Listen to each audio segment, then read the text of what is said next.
Welcome back to Bison Overtime. I'm Malik Mitchell. And I'm Dash Mentzel. And we are back for the second time this week. We usually don't do that. Yeah, we're not used to doing, extra episodes, but, this is just what you have to do sometimes when you got a lot of stuff going on. Definitely, we had to cover the Super Bowl. So let's get into it. Men's Bison basketball. So last week, they got their momentum back, winning 2 games in the Shield Center and last night's road win.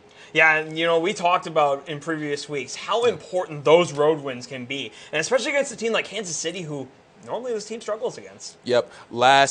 This past Saturday, they beat the Denver Pioneers 78-70 in the Shield Center. Bowden Scumberg, 30 points, Mr. Buckets. Hey, he had himself a game. Absolutely, and this was a game, it was desperately needed, too, because in the first half, nobody could really seem to find the bucket at all. Definitely. In the first half, the Bison shot 33% from the field, struggling to make shots. The Denver Pioneers were definitely in control. Denver was up at half 30-28. In the second half, Denver led 56-55 with 7 minutes remaining before Bowden Scumberg and Grant Nelson sparked an 8-0 run that gave NDSU the lead for the rest of the game. They shot 52% from the field and 77% from 3 in the second half. And they definitely needed that improvement, and I think Coach Richardson is going to be very happy, too, about how well the defense played throughout this entire game as well, because he's emphasized defense for a while now, Definitely. And the defense has definitely gotten better. Now it's just a matter of can the offense be consistent throughout the entire game, and if they can play like they did in the second half for an entire game, that's a recipe for victory right there. Definitely. Get into some stats. Bowden Scumberg, like I said, led the Bison with 30 points with 7 rebounds and 2 assists. Dash, give me some other stats. Grant Nelson had his second double-double in a row with 13 points, 11 rebounds, and 8 assists. And Damari Wheeler-Thomas had 13 points, 1 rebound, and 1 assist. And then last night they faced the Kansas City Roos in Missouri. Tough game. The Bison led 28-24 at halftime. Pretty good. It definitely was a hard victory to get, but it was definitely an earned one. And we talked about it. Road victories, they're earned victories. And this was a big one, especially against a team like Kansas City, who beat NDSU in Fargo earlier this year and has beaten NDSU a lot of times throughout these past few years. This was a great victory for the NDSU team. Yeah, with 30 minutes remaining in the second half, NDSU was up 38-34. And after buckets from Javis Miller and Grant Nelson, NDSU pushed the margin to 9 points and took the lead 43-34. And they were only up by 5 with 8 minutes to go. And then the Bison put together a 9-2 burst over the next 2 minutes to pretty much put the game away. And defensively, they held the Roos to only 30% shooting for the entire game. I mean, we talked about emphasizing defense. Speak about defense. There it was. Especially on the road. It makes it that much sweeter. If this team can do that for the rest of the season, they're sitting pretty. Yeah, definitely. So to get into some stats, Grant Nelson led the Bison again with a double-double, 22 points, 14 rebounds with 5 blocks. And then also for the Bison, Bowden Scumberg had 17 points, 7 rebounds, and 1 steal. And Javis Miller had 11 points, 5 rebounds, and 1 assist. So they're now 9-6 in the conference, holding that 3rd spot. They're currently on the road. Their next opponent, number 1, Oral Roberts, tomorrow in Oklahoma. This will be a tough game. They came here last month in the Shield Center, beat the Bison. It was a really tough game. Now they're going, to their house, and it'll be even tougher. They haven't lost the game, so this will be a tough game. They haven't lost the game, but they have come close a couple of times, including last night at home against UND. Yeah. They were 2 missed three-pointers by UND away from that game going into overtime, and they only won that game by 3 points after blowing a 22-point lead. Yeah. A team like Oral Roberts and that's what we had talked about. If they shut down on offense, that team can lose easily. Definitely. They lost against UND. They almost lost against UND just because of inefficiency in that second half. Like you said, it's been proven that when Oral Roberts is not hot, they can possibly lose the game because their defense is not up there also. But, if the Bison can play like they did, let's say, last night, right?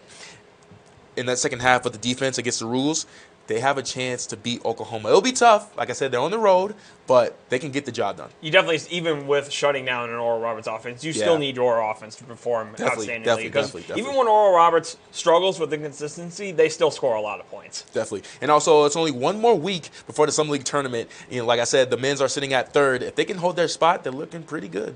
Yeah, absolutely. And considering also in second place right now, South Dakota State, they only beat Denver by 5 points last night after being down most of the game. So second place is still up for grabs right now. Yeah, definitely. And then moving on to women's basketball. Last week, the women's were kind of on the other side of the spectrum, losing both games. But after last night, they got some momentum back. Yeah, and they definitely needed that momentum considering they were on a 3-game losing streak before that and getting this close to the end of the season. And also considering that during that 3-game losing streak, they could have dropped down a lot of positions in the conference. But thankfully, Oral Roberts below them lost a few games as well, so they were able to stay up there in third place, and they need to take advantage of that. Yep. So this past Saturday, they faced the Denver Pioneers. They lost 83-71 in the first half. Denver got off to a fast start, 11-2 run. Defense has been a problem with the girls now coming up. Before they're flawless, and now they're gaining problems. This is kind of bad late in the season. Yeah, you definitely need your defense to show up late in the season. Defense wins the championships. And, it seems like when their offense finally, comes out of their shell, it seemed like their offense was struggling. Now the defense all of a sudden is struggling.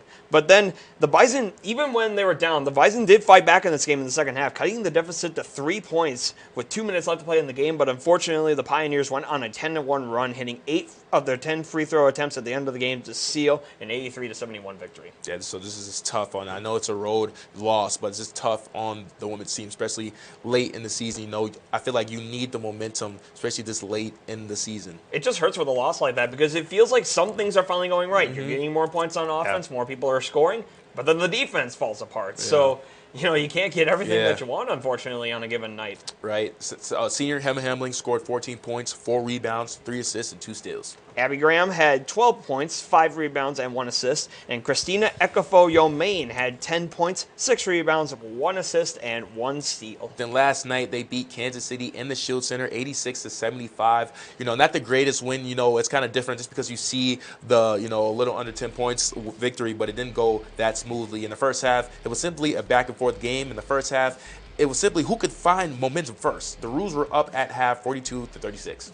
Yeah, and in the second half, the Bison were, in the third quarter, the Bison struggled as well. They were down by 2 at the end of the third quarter, but thankfully a good fourth quarter sealed the victory. And, you mentioned an ugly win, but, after a 3-game losing streak, a win's a win at this point. You need to get wins in any way you can. And I'm sure coach is not going to want to win like this again. They definitely want better wins, and I'm sure the team doesn't want a win like this. They want, definitely. They want to perform better overall. And once again, it was just defensively they struggled in the first half. Yeah. And the offense picked it up. A lot of players scored double figures in this game, but the defense just needs to play better all of a sudden now. Yeah, but that win, the Bison snapped their 3-game losing streak, which is good, but like you said, late in the game, your offense shouldn't need energy boost, especially this late in the season. Your offense should be, from start to finish, like they say.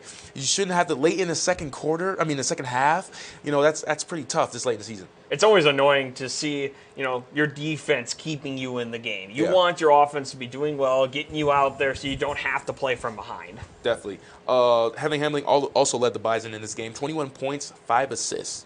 Ella Evans had 18 points, 5 rebounds, 3 blocks, and 2 steals. And Abby Schulte had 13 points, 4 assists, and 2 steals. And also, Emily Banky had a double-double with 12 points and 13 rebounds. So they are now 9-6 in the conference, also ranked at third, just like the men's. What are the chances? What are the odds of that? Especially considering going into the season, we didn't know how either of these teams were going to perform with all the new pieces, and they're both in third place right now. Yeah, tomorrow they'll host Oral Roberts. Hopefully they can avenge the 22-point loss that they suffered in Tulsa last month. Yeah, they're definitely going to need to avenge that loss. And kind of like with both men and women right now, they need every win they can get to keep their spots in the conference right now. Mm-hmm. Like I said, they have one more week, and then if they can sit at that third spot, they can be sitting pretty. All they have to do is just continue what they've been doing kind of earlier in the season, like when they had that 9-0 run. Like that was big for this team, especially what they went through last season. I feel like this team is a good core. I feel like this is a good team. Now they just have to bring it home. Yep, they definitely, the excuses earlier in the year were that, they weren't able to gel because of all these new pieces. We played a whole season now, and it almost seems like some of these things have looked worse at the end of the year than at the beginning of the year, which normally that shouldn't happen. So they definitely need to pick it up in these final few games before we head to the tournament. Yeah, getting to the standings kind of in the Summer League tournament for the men's. Oral Roberts obviously is number 1. They haven't lost a game, 15-0 in the conference. Like I said, they look like they're in a personal vendetta. But this team is mighty beatable, Yeah, though. yeah, This team really is. I feel like a team like South Dakota State, North Dakota State, even a team like St. Thomas, who almost beat them earlier this year, they can beat them in the tournament, I feel like. Yeah, and then like you said, South Dakota, they're number 2, 11-4.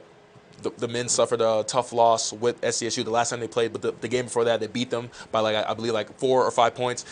that will be another tough matchup. SCSU is always tough, I feel like, with any team, to be honest. Well, I mean, considering it would be a rematch of the championship game from last year, it would definitely draw a huge crowd. Yep, and like I said, that's why I think everybody was so happy that we beat them the first time because, they were still kind of less salty from the championship from last season. But these are two new teams from the two teams that faced each other last year in the championship. Yeah. SDSU lost their best player in Baylor Shireman. We lost guys like Rizzo. We lost a whole bunch of people. Yeah, definitely. Even Douglas Wilson for SDSU, that was a tough guy in that paint, man. He was a dog. But yeah, a lot of people has lost a lot of key pieces, but except for Roberts. I mean, it seemed like they kept and gained some new pieces. So I think that's why they're kind of a juggernaut this season. But personally, I feel like Oral Roberts, they have to fight hard this year to win the conference because this is going to be the last year of A-Smith. They got to take advantage of that. And if they don't, it's going to be a tough offseason for them. Yeah, but then you still got some, some questionable teams out there, like Western Illinois. Can they, when they're hot or when they're being consistent, they can be a force to be reckoned with too. Yeah, Western Illinois for a while there, they were second in the conference, and they looked really good. And then they had that 30-point loss to Denver, and it has just gone all downhill from there. So you have to wonder what kind of Western Illinois team are you going to see come March? Is it going to be that team that was in second place in the standings, or is it going to be the team that got blown up by 30 against Denver? Definitely. And then moving on to the women's in their conference, SCSU, 15-0. They're not they're not slowing down anytime soon, it looks like. This team is a little bit different, in my opinion, than the undefeated Oral Roberts team. Yeah. This team, it's going to take some magic to beat them. I mean, every game that they win by at least 40 points, it feels like. So you're going to have to out-scheme them in some way. Yeah. And NDSU kind of showed that in their game in Fargo against South Dakota State. They were up by 5 against South Dakota State by just having great offense in the first quarter. But you cannot shut down against this team whatsoever. You can't have one bad quarter. You can't even have a bad minute in this game, in a game against South Dakota State, or you are going to lose. Definitely. Then you got UND at second. But this is kind of weird because the Bison have beaten UND twice already this season. So I feel like they can, if they have to face them in the Summer League tournament or this next week, I feel like they can, claim that number 2 spot. Yeah, and I think they should be able to. I mean, UND, although they just beat Oral Roberts to keep up where they are, I feel like North Dakota State should be able to pass UND in the standings. Definitely. You got USD right below us, and that that USD kind of fell off from last season because it was number 2 and SCSU number 1 and USD number 2, and now they're fourth. So they're not doing as good as they did last season, but they can still be a force to be reckoned with. I mean, it was that way for years. South Dakota State and South Dakota were at the cream of the crop in the women's basketball conference, but. I mean, SDSU, they fell off, but they are definitely getting better as the season is going on, and they are still a team to look out for come tournament time. So just to ask these few questions from both teams. For the men's, what do you think they have to do in this next week or even in the Summer League tournament to excel and potentially make it to the championship, man, get back to the chip? They have to keep this emphasis on defense. The last couple of games, they have been great on defense, and now it's just a matter of who can score the points on offense and who can get them out there. Who could score all these points for them. Grant Nelson, Bowden Scumberg, even guys like Javis Miller and Damari Wheeler-Thomas, Andrew Morgan. You got to get all these guys. Yeah, Jakari White. You got to get all these guys scoring points because the defense has been playing great in certain games, but, you can't have your defense just carry you because eventually they could break. Or how long can they hold their defense up the par consistently? I think that's the problem with the men's right now. Can they be that defensive presence for the whole game and not in spurts like the first half or the first 10 minutes? You know what I mean? Can they hold that? And can they, like you said on our offense, can they play up the par? Can Grant Nelson be a bucket and score 22 points in the game and Bowden Scumberg come behind with 18? Can they do that against tough teams like Oral Roberts or SDSU? But personally, I feel like your defense can only do so much. If your offense can't score, your defense can only hold on for so long. Yeah. And, what concerns me for offense is, you could potentially play certain teams, like they could potentially play Oral Roberts again. And you got to figure out on offense how to get past Kyle Vanover and guys like that if you want to win those games. And then for the women's, what do you think they have to do to succeed for the rest of the season and make it to the chip? One problem right now is just consistency with this team. It seems like when the offense plays well, the defense doesn't play well. And when the offense doesn't play well, the defense plays well. Yeah. They got to try to find a way to have both of them play well at the same time. And especially for offense right now, they got to get more scorers on the offensive side. There have been certain games these last few weeks where only one player has scored double figures, and that is not sustainable come March. And being that this team is kind of a disappointment because they have scores. I mean, Ella Evans, Heather Hamling, Abby Schulte, those are all players that can get buckets, So I would say for this team, like you said, just to get their defense, get them aligned. And I'd say just continue. I mean, they looked good in the first 7 games of the season in the conference. If they can do that, get back to that basketball, I think they'll be fine in the Summer League tournament. And that is one thing that does make me feel good about them, is the fact that we see that potential. We have seen it already. Now it just needs to come back at the right time. Right. It would suck to prove to make a point. I'd say they proved a point, and have that 9-0 run and all that. It would suck to prove that point and then go into the Summer League tournament fall. I don't know, first round or second round. It would suck. It would definitely hurt, but at the same time, I'm still very proud of this team, considering, like I said, we didn't know what to expect from this team. And, it's a team that hasn't exactly been a focal point in NDSU sports. Women's basketball has, kind of struggled throughout the last few years, but now this team, when nobody was really honestly expecting too much. And this is probably the best team that they put out in a decade. Yeah. So, and a very young team, a lot of new pieces too. So this may be a better team in the next few years. That's what I was going to say when you said you're proud of them. I'm proud of the team too, and you get excited for next season, what they're going to produce. Obviously they're going to have more recruits and develop this young, like you said, this young team. So I'm happy to see what happens. We're going to take a quick break. When we come back, we're going to dive into Bison softball, track and field, wrestling, even an intro to baseball, and some NFL news. Stay tuned. There are so many great things to experience at NDSU. It's hard to pick one, but my favorite is the people. They make it such a warm place. The Bison aren't just across the country, they're across the globe. It's the perfect distance from home. The faculty are our biggest cheerleaders. Hands-on research experience. The affordable tuition. All the opportunities to stay active on campus. Real-world learning experiences. Once I got on campus, it felt like home.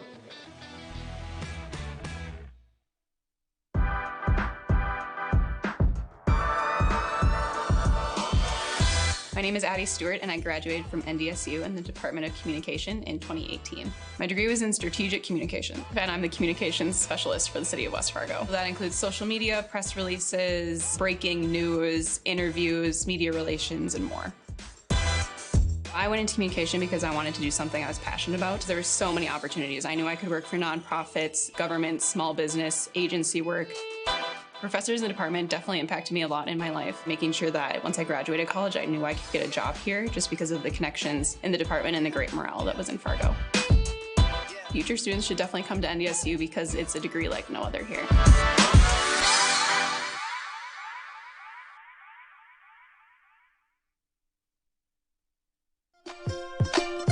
The NDSU bookstore has everything you need to show off your Bison pride. The bookstore can have you sporting green and gold wherever you go. It offers many different brands, sizes, styles, and selection so that you find exactly what you're looking for. Shop the NDSU bookstore and show your spirit today.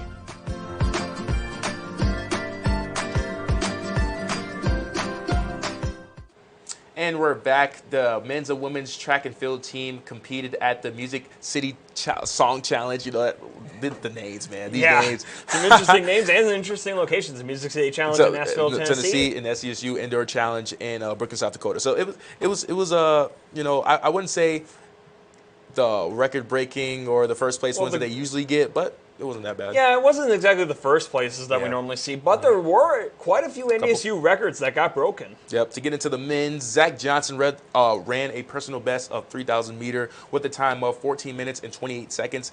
Blake Nianti beat the NDSU record in the 60-meter hurdles with a time of 7.93 seconds. And Jacob Rodin beat his own school record with the indoor 800-meter with a time of 1 minute and 48 seconds. And for the field events, Gerard White took first place in the pole vault with a leap of 5.2 meters. Dash, how did the women's do? Meanwhile, for the women, Grace Emeneth continues her dominance in the pole vault. She remains undefeated this season with a jump of 6.07 meters. Kalisa Houston won the 5,000 meter in a career best time of 16 minutes and 46 seconds to rank 5th all-time at NDSU. Kendra Kelly broke the NDSU record in the 60-meter dash in a time of 7.48 seconds, and Teresa Bullerbrook won the 60-meter hurls in 8.33 seconds, which is the fastest, or second fastest, in NDSU history. So both teams will now be competing at the UND tune-up tomorrow at 11 a.m. UND, come on, the rival school. They definitely got to get more first place there, right? Definitely. And then moving on to Bison Wrestling. Wrestling continues their strong season with an impressive victory over Oklahoma, and that continues their 7th straight dual victory, the longest in their program's Division I era. And this is a very good program, too. So to say that they're breaking a record for most consecutive wins, definitely, that's something right there. So to get into the match, the Bison started off winning 5 out of the 6 matches, and they never looked back with a 21-12 victory. And the Bison scored the first 9 points behind great performances from Kellen March, Jared Franick, and Michael Caliendo. Yep, and then DJ Parker, Oren Pence, and McGuire McKiff got pins to seal the victory. They did this team is doing pretty good, pretty strong. But they're only 7th in the Big 12 championship, so that's kind of tough. Yeah, and I mean, this has been a great season for them, but there's still more work to be done. They got one more regular season match, and those Big 12 championships, considering how good the Big 12 is in wrestling, it's not going to be easy. Yeah, like you said, the Bison have one more regular season match before the Big 12 championships in Tulsa, Oklahoma. They will host SDSU on Saturday at 2 p.m., so they got to pull it strong for the rest of the season until they get to the championship, and that will be a tough tournament because they're only 7th, and even though they're beating top teams like Oklahoma, they still got their work cut out for them. Yeah, absolutely. You got teams like Missouri that are very hard to beat in wrestling, and they're going to have to ball at all stops if they want to win those matches. Yep, and then switching gears to Bison softball. Oh my God, this is going to be tough. So after last week's win, the first win, the Bison went down on a slippery slope. I mean, they lost their 5 games straight after that, in Puerto Vallarta, Mexico. And, we'll say this. At least most of the games were blowouts.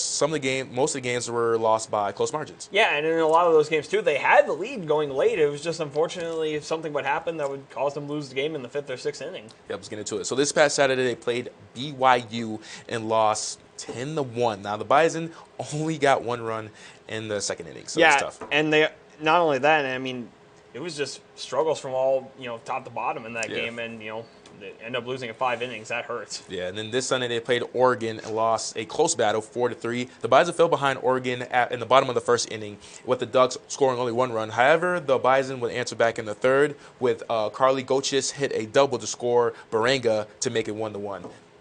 Yeah, so and then the Bison managed to score 2 runs in the 4th to go up 3-2. And then the Bison held on to that lead until the 6th inning when Oregon's Taya Bird hit a 2-run home run to give Oregon the 4-3 victory over the Bison. And as for the player of this game, that goes to catcher Kaylee Moore, who had 3 hits and an RBI. And then later that day, they faced Maryland, and they lost 4-2. Maryland took the lead in the 2nd inning, scoring 1 run, and then they went on to score 3 more runs in the 3rd and 4th inning to make it 4-0. Yeah, but the Bison tried to make a furious comeback in the 6th inning after Rihanna Rudd hit a 2 RBI double, which cut the deficit to 4-2. But that, unfortunately, is all that the Bison would be able to score as Maryland held on for the 4-2 victory. As for the player of this game, it goes to Rihanna Rudd, who had 2 hits, one of them being that 2 RBI double in the 6th inning, which cut the deficit to 2. And then on Monday, they had a doubleheader with Ole Miss. In the first game, they lost 8-0 in 5 innings. Yeah, in the first game, the Bison were only able to manage 1 hit the entire game. I mean, the Rebels got out to a quick lead. I mean, scoring 2 runs in the first inning, and then went on to score 5 runs in the 2nd and 3rd inning. So ultimately taking the win. So this was a tough one. But in the 2nd game, the Bison kind of buckled down. Both teams went scoreless until the 5th inning, and they were tied 3-3. And then you got the rest of it. Yeah, and unfortunately, it was tied 3-3 until Ole Miss's Jenna Lord hit a 2 RBI single in the 6th inning to give Ole Miss a 5-3 win. And as for the player of this game, it goes to Angelique Aguilar-Bocage, who had 2 hits, one of them being a 2 RBI single in the 5th inning. And then yesterday, they finally got some momentum back. They got a win, beating Sacramento State 4-1. The Bison were up 1-0 after the 1st inning, and then both teams went quiet for the next 3 innings. Yeah, until the 5th inning when Sacramento State tied it up at the top of the 5th with an RBI single, and then the Bison took the lead after a 2-run home run off of Emily Baringa, and then another run came off of an RBI single from Rihanna Rudd, and that was enough to secure a 4-1 victory and end the losing streak. And as for the player of the game, that will go to Emily Baringa, who had that 2-run home run in the 5th inning, which pretty much gave the Bison the lead for good. And this morning, they kept that momentum going, beating Southern Illinois 5-3. The Bison came out on fire, scoring 3 runs in the first inning, and then both teams went quiet again for the next 3 innings. But Southern Illinois would try to make a comeback after scoring 3 runs in the 5th inning. However, the Bison were able to hang on with a little bit of insurance in the 7th inning from an RBI single from Carly Gochius, and the Bison would win 5-3. And as for the player of the game, it goes to Carly Gochius, who had 3 hits and 2 RBIs. Oh, and also a live update from the game against the University of Tennessee. It almost slipped away from you, didn't it? Yeah, it definitely did. And unfortunately, the game has also slipped away from the Bison, as the Bison have gone down in the bottom of the 5th inning 6-0 against Tennessee. Man, that's tough. Get into the next game tomorrow. They'll face Cal State Fullerton at 3 p.m. to wrap up the tournament. So hopefully they can finish on a good note at least. Yeah, they still have a few more games to go in this tournament. And, I kind of say this for a lot of the other sports, too. It's non-conference, so eventually in the long run in standings, it doesn't mean much. But it definitely doesn't feel good to start out losing this many games. I'm sure they definitely want to get more wins to start the season, to start off on a good note. Yeah, but then moving on to baseball, they will kick off their season today at 6 p.m. going against Sacramento State in California. So they'll also be enjoying some good weather to start off their season. Yeah, but they definitely need to start off their season well. I mean, last season they were first heading into the conference tournament and unfortunately lost in the semifinals, losing both games to Omaha. So they definitely want to avenge the way the season ended last year. Yeah, the Bison were picked second in the Summer League poll, so hopefully they can take that #1 spot and go to the championship and win it again. It seems like it's either NDSU or Roberts. Well, and that team with the #1 spot is Oral Roberts, and that makes sense considering they won the conference championship game last year against Omaha with a score of only 21-2. Yeah, that was not that big of a win, I guess. Yep. So hopefully, Bison baseball can start off on a good note, better than softball, no shots thrown. But now to get into NFL news, we already covered the Super Bowl earlier this week, but now there's a question out there that I got to ask you, Dash. Pat Mahomes or Jalen Hurts, who was the most valuable player in the Super Bowl? Well, obviously it was Patrick Mahomes. He won the Super Bowl MVP, and I mean, I think your question is more, who is the most valuable player for their team? Okay. And personally, I still think it's Patrick Mahomes. I mean, this offense, I'm not too sure. I mean, Chad Henne does a decent job in the short bursts when they brought him in, but I don't know for an entire game that their offense was going to be able, as lightning as it was, without Patrick Mahomes. And even though the offensive line did a good job, no sacks were allowed, but Patrick Mahomes has that presence and awareness to find his open receivers to pretty much get the ball to anybody on that offense. But you can say that about the Eagles, too. The Eagles would not have made it that far if it wasn't for Jalen Hurts. I think Jalen Hurts definitely kept that momentum going for the Eagles to even get to not only have the lead for as long as they did and to there's no way the Eagles would have got that far without Jalen Hurts. I think Jalen Hurts was more valuable than Patrick Mahomes in this game. Patrick Mahomes, he did his thing too. I feel like if they didn't have him, their defense also wasn't up to par. Hence, the Eagles, it was a high-scoring game. But I feel like Jalen Hurts outperformed him in this game, man. I'm picking Jalen Hurts. I really don't think so, because there's one thing that happened in this game that was a big difference between the two, and that was mistakes. Patrick Mahomes really didn't have a mistake. Jalen Hurts had a back-breaking fumble in the second quarter. It bounced. Oh my God! It's not like he tried to switch hands and it just slipped out. Hey man, I would say that's just a mistake being in that big of a game. First Super Bowl, you got to let that slide. Yeah, but those 7 points cost him down the road. But you also have to remember who won the Super Bowl MVP and the league MVP. It ain't Jalen Hurts. Patrick Mahomes won both of those. Okay, that was debatable. People say Jalen Hurts should have won that, and just like in this game, I'm picking Jalen Hurts.